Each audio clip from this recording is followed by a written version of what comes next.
The people's flag is deepest red, it's shrouded off, down martyred dead, and ere their limbs grew stiff and cold, the heart's blood dyed its every fold. Then raise the scarlet standard high, within its shade we live and die. Though cowards flinch and traitors sneer, we keep the red flag flying here. The author of one of the universal anthems of the labour movement was a Fenian and Landleaguer from County Meath. Most people that I knew didn't know that it was written by an Irishman. In fact, in 1975, I gave a talk, not on Connell, on labour history generally, to the then Kells Trades Council, and in passing just mentioned that this red flag was written by this guy up the road from Crossakeel, and nobody in the audience knew that. So if he wasn't known in Crossakeel, he probably wasn't known anywhere. I've also given a lot of thought over the years, and I believe it more strongly than ever now, that we really need to ritualise our whole worldview in a way which affirms our most basic beliefs and does so in the company of other people who share those beliefs. It's County Meath's contribution to that international struggle. Long after no one's ever heard of the we'll still be singing the red flag. Born in County Meath maybe, but a citizen of the world. Sunday the 26th of April 1998 was the day Jim Connell was finally given due recognition in his home parish. The author of the red flag was being honoured at last. The unveiling of a memorial to a forgotten son of Meath was the realisation of a dream for Kells man Tommy Grimes and the Jim Connell Memorial Committee. It was always there in my mind that something should be centred around Jim Connell, a man who in his time had 70 million people singing the song that he wrote. Connell joined Jim Larkin and James Connolly as the only socialists with monuments to their memory in Ireland. In Cork City there was a band. It was called the Cork Workmen's Fighting Drum Band. And every May Day they used to come out and play the red flag. And that's where I first heard it. And I said, what tune is that? And I got to learn the tune and the history of the tune. And so that's what I had it very early on, maybe about 10 years of age, or 11 or 12 years of age. So that left a stamp on me. The earliest memory I have is my dad taking me on part of the old Aldermaston marches. For me it was part of becoming part of the whole political culture of the left. I certainly didn't learn about it in school in Navan. I first became involved in Jim Connell's legacy in around 1968-70 when, coming back from Labour Party meetings, an old socialist by the name of Kevin Smith would sit at the counter and he'd sing a song, The Red Flag. In terms of when it was and who wrote it, that only came to me when I took up Labour history. Why then is Connell not widely known in Ireland? Well, I think thanks to Tommy Grimes and the Connell Committee in the Kells area, that's changing. I think the Red Flag was a song that, whilst it has international application, was associated here very much with the British Labour Party, and obviously after partition and independence, we chose our own anthems, particularly in the Labour movement. Connolly's The Watchword of Labour, and possibly the Red Flag suffered as a consequence. Connell died in 1929. When his funeral took place, significant figures in the Labour movement not alone attended, but made it their business to publicly say that they'd attended and pay homage to him. People like Tom Mann, the great old man of the Labour movement at that stage, one of the leaders of the 1889 dock strike, Jim Middleton, Secretary of the Labour Party, people of that stature. Within 2 decades of his death, he was a forgotten man, even in Britain, where his best-known work was the anthem of the Labour Party. So, how was he rescued from obscurity? My first, perhaps, real knowledge of Connell came from Andy Boyd. I think everybody, almost without exception, in the modern Labour history and Labour movements in Ireland owes a debt to Andy Boyd. He was a pioneer in every sense of the term. His book, The Rise of the Irish Trade Unions, was a Bible and an entree for many people to Labour history and the appreciation of their past. Andy Boyd's documentary, The Man Who Wrote the Red Flag, was broadcast on BBC Radio on Saturday the 27th of January 1962. Reaction was immediate and widespread. The most significant response came from Connell's daughter, Nora Walsh, then in her 70s. She provided Boyd with a biographical sketch of her father, published here in a recent edition of Saher, the journal of the Irish Labour History Society. I don't think there'd be a Connell memorial. I don't think you'd be making this documentary if it weren't for Andy Boyd, and one has to recognise the contribution Andy has made. In 1984, Tommy Grimes, in a letter to the Meath Chronicle, asked Meath County Council to signpost Connell's birthplace. This was picked up by Molly Kennedy, a native of Meath, resident in Lewisham, where Jim Connell lived in his latter years.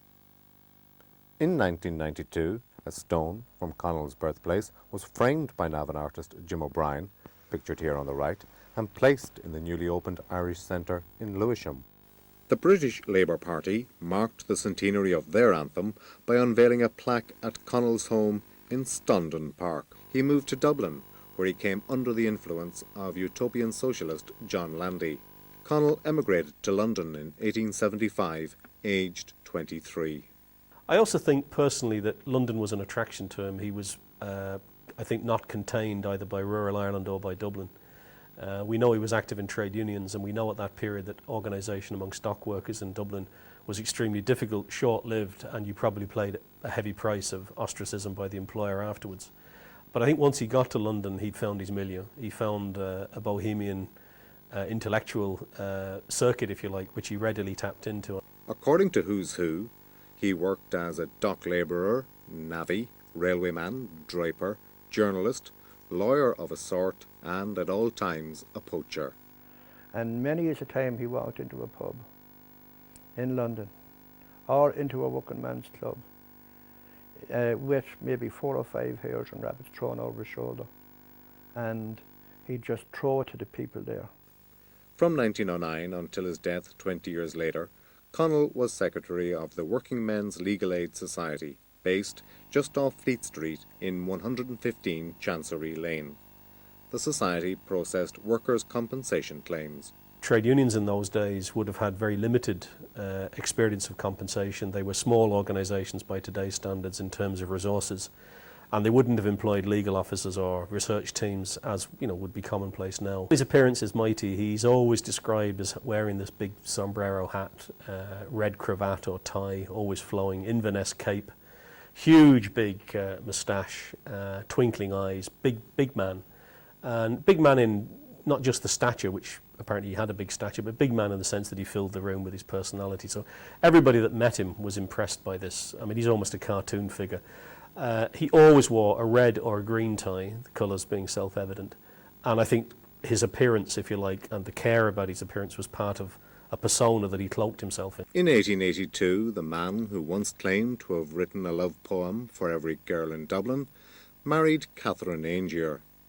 13 years later, they separated. I think the difficulty was a combination of long hours, long times away. He obviously went on speaking tours and so on, spent months at a time away from home.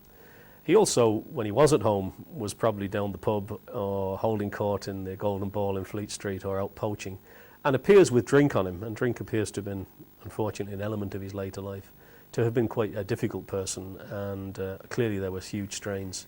Connell's spiritual outlook differed greatly from the rest of his family, including his brother, Canon Thomas O'Connell, who was based in Scarborough. One of his most favourite lectures was a talk that he gave called From Protoplasm to Man. Anybody that heard it said that after a couple of hours he hadn't got beyond protoplasm, so we don't know quite the end product. But it did suggest a Darwinian, atheistic, agnostic view. Like many in the labour movement, Connell believed there was more to life than the mere struggle to exist, an idea encapsulated in the notion of bread and roses. It's the mission of the left to not only address the need for bread, which symbolises, basic material means of subsistence, but also roses and, a higher culture. The idea of bread and roses is, central to him, that he led this life himself. It wasn't simply about struggle for day-to-day things. There was an artistic and cultural element to his life. He began writing the red flag on a train journey from Charing Cross to New Cross in November 1889, as he was returning home from a lecture by Herbert Burrows, who, Connell claimed, spoke as if socialism was a religion. And he said himself it was, quote, inspired by the Paris Commune, the heroism of the Russian nihilists, the firmness of the Irish Landleaguers, the devotion unto death of the Chicago anarchists. So in even that he's brought in umpteen continents. And I think Connell was somebody who would have read about these different events and made it his business to read about these different events in various papers. I think he went into libraries and all the rest of it. And certainly saw them all as part of an integrated part of a struggle and identified with them all. So the song was really offered for them all. It wasn't just, for the suited delegates of the Labour Party conference, shall we say. It always, to me, has been an international song. And even the words of the song itself resonate that way. It was confined to, if you like, the known world as well. There are very few references, for example, to the Third World or liberation, as we would know. But again, the song was written in 1889. So, what is it that makes the Red Flag and its lyrics special? I think that it's a very stirring song. It just made my blood burn in a way that very few songs did. To mean the rights of ordinary people, the rights of people to be able to organise themselves against any injustices. He reminds us that we're part of an international global struggle, and more relevant now as we live in a global society perhaps than at any time. So in some peculiar way, Connell maybe has more relevance in that sense than he did at his own time when the world was much more contained. It's like the Internationale, and it's of that ilk, and it doesn't belong to any place or any time, and it's County Meath's contribution to that international struggle. In his book, Songs of Struggle and Protest, John MacDonald suggests the Red Flag may have been influenced by a poem of the same name published in 1850 by the Chartist poet Alfred Connell. "'Tis in the red flag, true Republican's glory, red is the emblem of justice and right. By martyrs' blood died, whose names live in story, the victors though fallen in liberty's fight. Fast flow our tears for the fettered and slaughtered, and exiles who wander o'er valley and crag. Too long has the earth by tyrants been tortured, they shall crouch yet and cower before our red flag." The Red Flag was first published in 1889 in the Christmas edition of Justice, the newspaper of the Social Democratic Federation. It reached a wide audience in a short time. Connell wrote the Red Flag to the air of the White Cockade, a popular tune of the day. The people's flag is deepest red, it shrouded off down martyred dead, and ere their limbs grew stiff and cold, the heart's blood dyed its every fold. Then raise the scarlet standard high, within its shade we live and die. Though cowards flinch and traitors sneer, we keep the red flag flying here.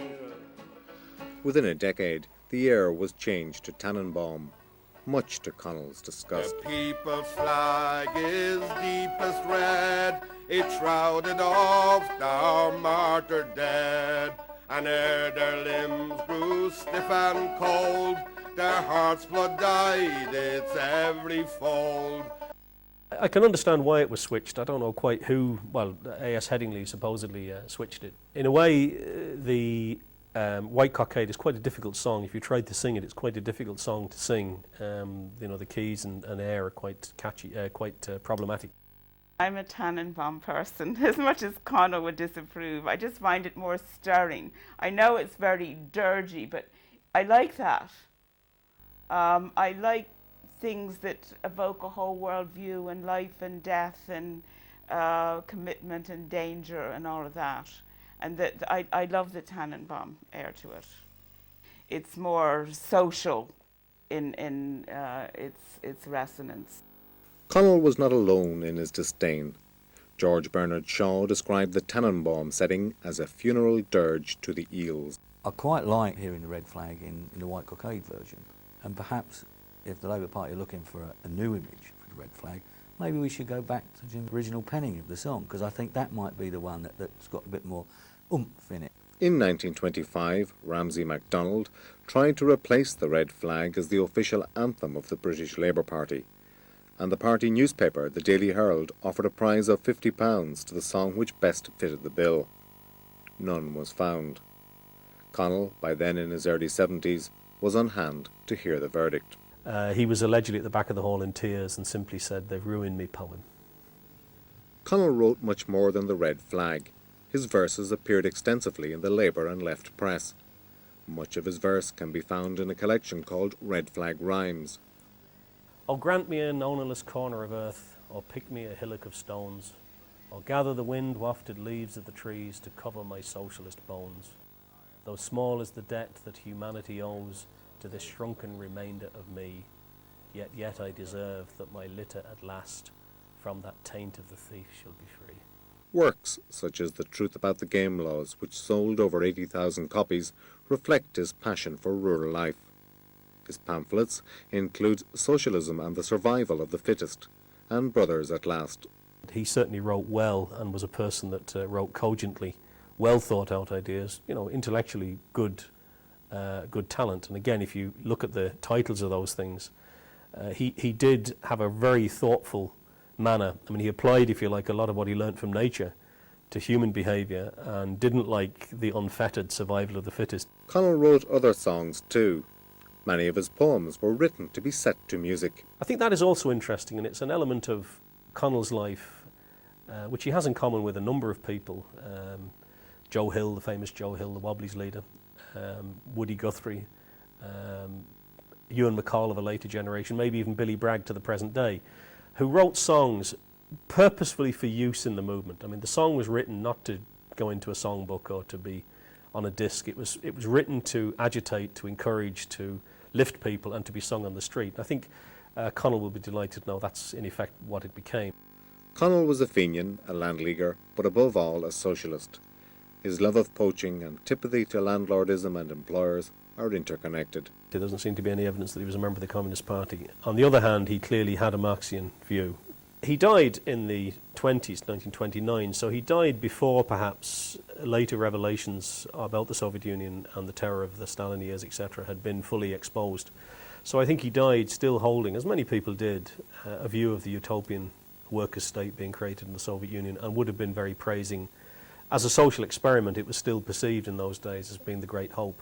In his latter years, Connell wore a red star, which he claimed he got from Lenin. I think he probably did. It's a very obvious thing for the Soviet leadership to give the red star to this man. Connell never entered Parliament, though he was an unsuccessful Social Democratic Federation candidate for the Finsbury seat in 1880. Connell always retained an interest in Ireland and Irish affairs. He claims to have been the secretary of the popular branch of the Land League and remained active in various Irish organisations in the UK. Again, maybe a small brick in the wall, but nevertheless a brick. The poster behind us here is interesting because, again, it reflects this rural concern as a rural socialist. This is a meeting of Irish Transport and General Workers Union in 1919, and as far as we know, it's the last time, although his name doesn't appear on the poster, that he actually spoke in public. And incidentally, the meeting was held in the cross at Crossakeel, which is where the monument now stands. He never forgot his roots and longed to see the day when the farmers of Ireland took possession of the land that was rightfully theirs. To this end, he assisted the Ballinlough Back to the Land Committee. Connell died in Lewisham Hospital, South London, on the 8th of February 1929. His remains were cremated at Golders Green Crematorium 6 days later. Why then did New Labour drop the party anthem? Well, I think because New Labour simply doesn't have any history. It's been spun out. The Labour Party in Britain, has drifted massively to the right. I think it's a great shame because I think one of the things about the red flag, when you actually look at the words, and they're a little bit florid and passé now in terms of modern language, but it is a truly internationalist song. And I think we tend to forget now that we are still part of an international movement, and despite the collapse of the Soviet Union and the end of history and the end of socialism, the reality is that there are as many people exploited now as ever there was, and global capitalism still requires a response, and the red flag helps us to remember that. The growth in public spending under Thatcher was about 1.2% a year for the 10 years she was in. The growth in public spending when Major was in it was about 2.9% a year, and the growth in public spending under Gordon Brown is 1.3% a year. You don't need to say any more. Our own union is adopting it again for the opening and closing of our Congress in Brighton this year. I suppose one of the reasons might have been watching it over the years that people like Harold Wilson and Jim Callan and a few others became almost an embarrassment singing it. It was clear, one thing, they didn't know the words, and secondly, it was clear that they couldn't sing. Our union is very clear that we keep lobbying each year for the Labour Party to use the red flag. it's very important you don't become a prisoner of your past and a prisoner of history. And I suppose, unfortunately, to some extent, the red flag became identified a bit with what in Britain would have been regarded as the hard left, and I suppose the Labour Party was looking at dropping it in that context. I mean, personally, I think they were wrong. I think what they should have done was to start to recapture it for the Labour movement generally, because the sentiments, particularly in the context of international solidarity. Steve Pryle, a Meath man, visited Kells and Kilscare with his brother Eamon, and was dismayed to find no evidence of Connell there. I went back to London and said that, you know, the man who had written the song that had epitomised the formations of the Union, actually in his hometown, was actually completely forgotten. Backed by his union, Steve Pryle sought out Tommy Grimes. Battersea and Wandsworth TUC, through its fundraising arm, the Workers' Beer Company, and the GMB, agreed to provide the bulk of the finance for the project. We sell beer at large outdoor events, big pop festivals like the Reading Festival and Glastonbury, and over here in Ireland as well. We bought a pub in South London, the Bread and Roses. It's a bit different to your usual beer retailer, insofar as everyone who comes and pulls a pint and serves the beer is a volunteer. And we don't pay them, but we do pay their parent organisation. It seems to have captured people's imaginations, and I think over 15 years we've donated over £1 million to the organisations that work for us, and we're very proud of that. It was just, it was quite clear that they were up for doing something. We figured, celebrating the red flag was pretty important, keeping it alive. Its values are probably as important, if not more important today, when we live in a society, a very high-value consumer society. I was interviewed by a young woman from RTE. She said, "Is this not an act of gross sentimentality, you people coming over here, putting up a monument to a dead hero?" And I says, "I wish it were." I says, "But it's not." I says, Jim Connell was part of the international campaign for economic and social justice. And I says, the anthem, the red flag became the anthem of the campaign for economic and social justice. And I said, we're in a situation where there's 6 billion people in the world, roughly 1 billion of them have a decent deal, the other 5 billion, really bad deal. And I says, I'm sorry that someone like you should think that it's sentimentality. I says, if the campaign had been fully won, then yeah, fair enough. I says, but we're only 1/6 of the way in terms of the campaign for economic and social justice. I'd say I was the happiest man in the world that day. I never envisaged that you would have over 1,000 people marching along a small country roadside. Everyone singing the words of the song that made, I suppose, I would have to say, maybe the most famous man in County Meath. The whole atmosphere across the Keel just gave me that sense of an affirming ritual that I was just about starved for. And it came as a surprise because I wasn't involved in organising it. Jim Connell's legacy will always be there once you have people being represented by trade unions. I looked at the list of people who had contributed to, and it was an all County Meath that was as popular as a football team. Jim Connell's legacy will always be there once you have people who do believe in getting a fair share of the cake.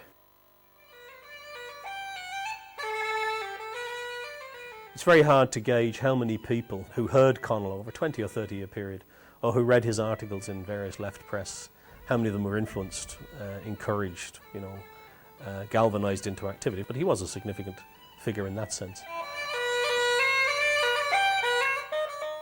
Legacy will be always there when you see, and this is the most important thing, when you see people not getting their rights. Comes down to the song, but that's not a bad legacy. I mean, the reality is that there are very few Labour anthems. I mean, the only two really that are probably universally known are the Internationale and the Red Flag.